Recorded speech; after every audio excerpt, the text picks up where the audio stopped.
এজন্য বিশ্বনবী বলতেন আসাদ্দুহুম ফি আমরিল্লাহি ওমর, আমার দ্বীনের ব্যাপারে সবচেয়ে কঠোর ওমর।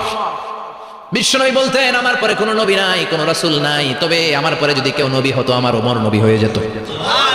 লা নবিয়্যা বা'দি ওয়ালা রাসূল, আমার পরে রাসূল নাই, কোনো নবী নাই, তবে লাউ কানা বা'দি নবিয়্যুন লাকানা ওমর। প্রভু তুমি বলেছো রাসূল দেবে না, বলনি দেবে না ওমর, বলনি দেবে না হামজা তারি খালিদ বিজয়ী সমর। প্রভু তুমি বলেছো রাসূল দেবে না, বলনি দেবে না ওমর, বলনি দেবে না হামজা তারি খালিদ বিজয়ী সমর। প্রভু তুমি বলেছো রাসূল দেবে না। আল্লাহু আকবার। মদিনায় যত মুনাফিক ছিল জমের মতো ভয় পাইতো সাইয়েদনা ওমরকে। শয়তানদের লিডার ইবলিসও ভয় পেত ওমরকে।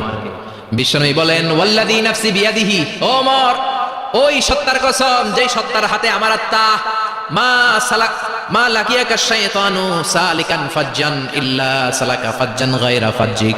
ওরে ওমর, শয়তান যদি তোমারে কোনো রাস্তায় দেখে, ইবলিস যদি তোমারে কোনো রাস্তা দিয়ে হাঁটতে দেখে, ইবলিস ওই রাস্তা রেখে দিয়ে অন্য রাস্তা দিয়ে হাঁটে। ইবলিসও সাইয়েদনা ওমরে ফারুককে দেখলে, এই রাস্তা দিয়ে দেখলে ওর বাপের কি জীবনে এই রাস্তা দিয়ে হাঁটবে না, এই রাস্তা ধুইয়া ও আরেক রাস্তা ধরে চিল্লায় পড়েন আল্লাহু আকবার।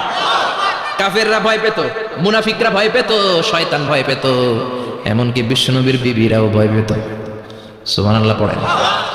বিশ্বনবীর বিবিরা বিশ্বনবীরে ধরলেন আমার এটা কিনা দেন ওইটা দেন। বিশ্বনবী কয় টাকা নাই, ক্ষমতা নাই, সামর্থ্য নাই, বেশি কথা কইলে তালাক নিয়ে যাও, তোমাদের চেয়েও সুন্দরী অনেক সতী সাধবী নারী আল্লাহ ব্যবস্থা করে দিবে। বিবিরা মাঝে মাঝে খুনসুটি করতো, নবীরে ধরতো এটা নাই ওইটা নাই এটা দেন। একবার সব বিবিরা টাইট করে ধরছে, ও নবী আয়েশার ঘরে যেদিন থাকেন সাহাবারা বেশি হাদিয়া পাঠায় কেন, আমাদের ঘরে যেদিন থাকেন পাঠায় না কেন? কালকে জুমার নামাজের পরে ঘোষণা দিবেন সবার ঘরে সমান সমান হাদিয়া। নবী কয় আমি হাইতান্ন। ও মিয়া কে হাদিয়া দিবে, কটুক দিবে, এটা কি ইমাম সাহেবের কাজ? ইমাম সাহেবের বাসায় কে কোন দিন কি খাওয়াবে, কি গিফট দিবে, এটা তো কে যে গিফট দিবে তার ব্যাপার। বিশ্বনবী বললেন আবু বকরকে সবাই ভালোবাসে, তাই আবু বকরের মেয়ের ঘরে যেদিন আমার ডেট পরে থাকার সময় ওই দিন হয়তো বেশি হাদিয়া পাঠায়, তোমাদের ঘরে পাঠায় না, আমার বলার কোনো সুযোগ।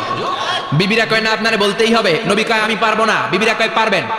ইন দ্য মিন টাইম দরজার উপর থেকে কে যেন সালাম দিল, আসসালামু আলাইকুম ওয়া রাহমাতুল্লাহ। বিশ্বনবী বললেন ওয়া আলাইকুম আসসালাম। বিশ্বনবী বুঝতে পারলেন সালামটা আমার ওমরের সালাম। বিশ্বনবী সালামের উত্তর দিয়ে বিবিদের দিকে তাকায় দেখে একটা বিবি ওর সামনে নাই, সব উধাও, ভ্যানিশ হয়ে গেছে। ওই যে ওমর। সুবহানাল্লাহ পড়বেন না? এই জন্য ওমরকে শয়তানও ভয় পেত।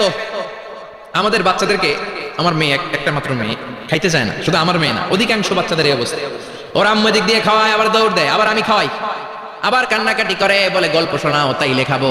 এখন গল্প শোনাইলেও খায় না।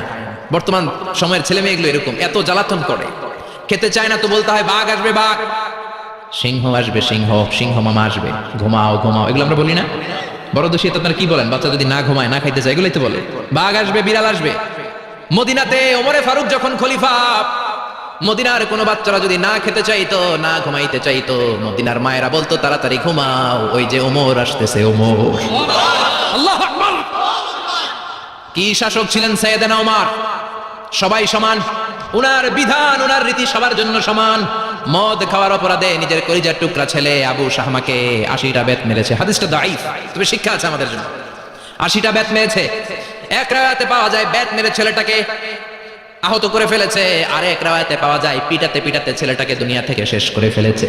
ছেলের মুখে গন্ধ পেয়েছে। আর শারিবতা খামরান, কিরে মদ খাইছস? কয় না বাবা, শারিব তো নাবিজ, আমি নাবিজ খেয়েছি। নাবিজ খাওয়া যায়। নাবিজ হচ্ছে রাতের বেলা আরবরা দুধের মধ্যে শক্ত খুরমা ছেড়ে দেয়। 1 কেজি দুধের মধ্যে 10টা শক্ত খুরমা ছেড়ে দিলে সকালবেলা দুধের কালারটা সাদা থাকে না, শক্ত খুরমার রস টেনে ওটা লাল হয়ে যায়, খেতে বড় মজা, এটাকে বলে নাবিজ। কিন্তু সকালেই খেতে হবে। ওইটারে যদি 3 দিন জমায় রাখেন, 4 দিন জমায় রাখেন, ওইটাও গাঞ্জা হয়ে যাবে, ওইটাও তারি হয়ে যায়, মদ হয়ে যায়।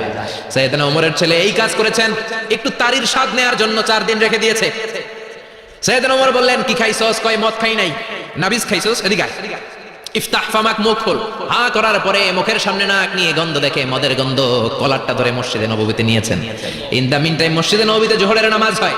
নিজের ছেলেকে মসজিদে নববীর উস্তুয়ানা বলে, উস্তুয়ানাতু মসজিদে নববী, মসজিদে নববীর পিলারে বেঁধেছেন। যেহেতু উনি খলিফা, মসজিদে নববীর ইমাম, জোহরের নামাজের ইমামতি করলেন। সালাম ফিরালেন, আসসালামু আলাইকুম রাহমাতুল্লাহ, আসসালামু আলাইকুম রাহমাতুল্লাহ। সালামের পর বললেন মাকানাকুম ইনদানা হাদ, সুন্নতের পর বসে যাবেন, আমাদের একটা হদ আছে। আল্লাহর দেয়া যে বিধান বিচার, এটাকে আরবিতে বলে হাদ, প্লুরাল হচ্ছে হুদুদ। আমাদের হুদুদ আছে। মানে গুরুদণ্ড আছে, বসবেন। হাজার হাজার মানুষ সবাই ওযু করে যখন ঢুকতেছিল দেখে আবু শামা পিলারে বাঁধা। সবাই তো আশ্চর্য, কি আজীব তামাশা, প্রেসিডেন্টের পোলা বাঁধা। নামাজের পরে বাইরে আসার পরে হাজার হাজার মানুষ তাকিয়ে আছে। কানাঘুষা শুরু হয়ে যায়। সবাই বলে কি হয়েছে? ওমর কয় আমার টানাটানি করা যাবে না, এই যে থামেন থামেন, এখন টানলে কি হবে আমি জানি, খুব বিশৃঙ্খলা হবে, দাঁড়াই শুনলে ডবল সওয়াব, আমি চলে গেলে এরপর আপনারা টানাটানি করে ঢুকেন। কথা শুনতেছেন তো? মনোযোগ আছে? লোকদের মধ্যে কানাঘুষা। প্রেসিডেন্টের ছেলে, কেউ কয় ওমর মনে হয় মারবে না, যেহেতু নিজের ছেলে তো একটু ধমকি দিয়ে ছেলে দিয়েছে। কেউ বলে না, ওমর তো এত সহজ মানুষ না, মদের বিচার তো 80টা বেদ, মনে হয় 40টা মারবে। কেউ কয় না 80টাই মারবে। ওমর চেয়ারে বসে জল্লাদরে ডাকলেন, বললেন ইবদা বিসমিল্লাহ, নে চাবুক শুরু কর। বাইতুল মাল থেকে শক্ত সাইজের একটা চাবুক আনবি। জল্লাদ চাবুক এনে দাঁড়ালেন। ওমর বললেন ইবদা বিসমিল্লাহ, শুরু কর। জল্লাদ মারতে শুরু করেছে। ওয়াহিদ, ইতনাইন, তালাতা, 3টা মারার পরে এক থাপ্পড় মেরে জল্লাদকে 3 হাত ধরে ফেলে দিলেন। ধমক দিয়ে বললেন তুই চাবুক মারস নাকি চাকরি বাঁচাস? আসলে জল্লাদ কিন্তু আসতে মারে নাই, দেহের যত জোর ছিল জোর দিয়ে মেরেছে, কিন্তু ওমরের পছন্দ হয় নাই। ওমর বলে আইন্দা কাতালাতা আইন্দে ওয়াহিদ, তোর হিসাবে চাবুক মারা হয়েছে 3টা, আমি ওমরের হিসাবে মাইর হয়েছে 1টা। চাবুক আমার হাতে দে, আমি 2 নাম্বার থেকে শুরু করি। ওমরে ফারুক 2 নাম্বার শুরু করলেন। 2, 3, এক একটা চাবুক মারে, ছুপ করে চামড়া ছিলে, রক্তগুলো মসজিদে নববীর বারান্দার পিলারের মধ্যে লাগে। ওমরের যে শক্তিশালী দ্বিতীয় কোনো পুরুষ মদিনার জামিনে ছিল নাকি? ওমরের হাতের মাইর। ছেলেটা চিৎকার দিয়ে বলে বাবা, ও আব্বা, আর মদ খাবো না, ছেড়ে দেন, আর খাবো না। মদ তো আমি খাই নাই, আমি খেয়েছি নাবিজ, 3-4 দিন রাখার কারণে একটু মাতলামি হয়েছে আমার। আব্বা এবারের জন্য ছেড়ে দেন, আর খাবো না। ওমরের কঠোর হৃদয়ে কোনো দয়া মায়া আসে না, মারতে লাগলেন। এবার আবু শাহামার মা, ওমরের বউ, পায়ের মধ্যে ওমরের পায়ে পড়ে ডেকে বলে ওমর, আমার কলিজার টুকরা ছেলেটারে মারিস না। 30টা বাড়ি মারা হয়েছে, আর বাকি 50টা বাড়ির জন্য এক একটা চাবুকের বিনিময়ে আমি এক একটা উট আল্লাহর রাস্তায় সদকা করবো রে ওমর।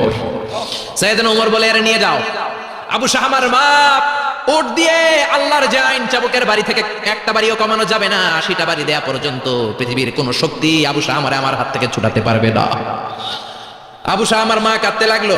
ওমরের মনে দয়া মায়া হয় না। 40টা বাড়ি মারার পরে ছেলে বেহুশ, 50টা মারার পরে আবু শাহামা দুনিয়া থেকে শেষ। সবাই নিস্তব্ধ নীরবতা, পিন ড্রপ সাইলেন্স, পিনপতন নীরবতা। রাগে তখনও গড়গড় করছে ওমর। সাইয়েদনা ওমর বললেন গোসল দে, জানাজাতে কবর দে। কবর দেওয়ার পরে ওই কবরের উপর 51 নাম্বার থেকে মারা শুরু করলেন। 52, 53, 60টা, 70টা, 80টা চাবুকের বাড়ি কবরের মধ্যে বিশাল বিশাল বড় বড় বাড়ি মেরে আঘাত করে আল্লাহরে ডেকে বললেন আল্লাহ, আমার ছেলে হওয়ার কারণে, প্রেসিডেন্টের ছেলে হওয়ার কারণে আমি পার্সিয়ালিটি করি নাই, একটা চাবুকের বাড়িও কম দেই নাই। কিয়ামতের দিন তুমি আমার জালিমদের কাতারে দাঁড় করাতে পারবা না। আল্লাহু আকবার। ওই ওমরের শাসন যদি দেশে থাকতো, দেশটারে মদিনা বানাইতো কে? এখন রিকশাওয়ালার পোলার জন্য এক নিয়ম, প্রধানমন্ত্রীর পোলার জন্য আরেক নিয়ম, কুলিওয়ালা ঠেলাওয়ালার জন্য এক নিয়ম, প্রেসিডেন্টের মেয়ের জন্য আরেক নিয়ম। জোরে বলেন ঠিক কিনা? সবার জন্য যদি এক নিয়ম হতো, চুরি করলে যদি হাত কাটা হতো, জিনা করলে যদি পাথর মেরে গর্দানটা উড়িয়ে দেয়া যেত, বাংলার জমিনে আর কোনো চোর আর জিনাখোর পাওয়া যেত না। চুরি করলে হাত কাটো কার আইন? তবে এটা কলা চোর, মুরগি চোর, ডাব চোর, আম চোর না। যেই চোরগুলো একটা কলমের সিগনেচারের খোঁচায় দেশের 1000 কোটি টাকা মেরে দেয়, ওই চোরদের হাত আগে কাটতে হবে। যেরকম ঠিক কিনা? এক কলমের খোঁচায় শেয়ার বাজার খাইয়া ফেলায়, হলমার্ক খাইয়া ফেলায়, দেশের টাকা সুইজারল্যান্ডে পাঠায়, ওই চোরগুলার হাত। জোরে বলেন ঠিক কিনা? এজন্য বিশ্বনবী বলতেন আসাদুহুম ফি আমরিল্লাহি উমর। আল্লাহর দ্বীন বাস্তবায়নে সবচেয়ে কঠোর সাহাবী ছিলেন উমর। আবু বকর ছিলেন নরম, ওমরের মেজাজকে গরম বানাইছে কে? এই জন্য ইসলামের মধ্যে যেমনি সহনশীলতা আছে, আবার ইসলামের মধ্যে বিদ্রোহ আছে না নাই? অন্যায় দেখলে থামিয়ে দেওয়ার দরকার আছে না নাই?